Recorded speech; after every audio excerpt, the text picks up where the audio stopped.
Puis alors, il y a aussi une salle qui n'y était pas avant, c'est vers la toute fin de la visite, euh, avec des objets comme un jean Lévi-Strauss, un carré Hermès, un ballon de basket. Alors ça, c'est quelle partie de l'histoire protestante? Alors, il y a comme on le sait, un peu ce qu'on appelle des marronniers. On dit, ah ouais, Peugeot, c'est protestant, et puis Hermès, c'est protestant, etc. Donc on a fait une espèce de petite recherche pour savoir quelle était encore l'identité protestante d'objets manufacturés ou d'industries en Suisse, en France et ailleurs.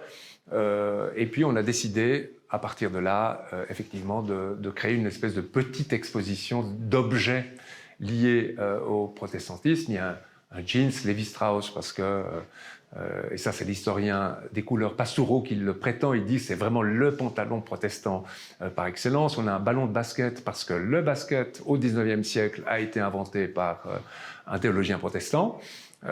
Et puis voilà, donc c'est un moyen aussi d'amuser un tout petit peu le public. C'est pas aussi sérieux qu'une lettre de Luther, mais ça dit quelque chose sur les influences du protestantisme sur la société. Et ça, c'est un des aspects du musée, c'est-à-dire on montre aussi quels sont d'abord ce que sont les origines de la Réforme, mais aussi les effets de la Réforme sur la pensée, sur l'industrie, sur la culture.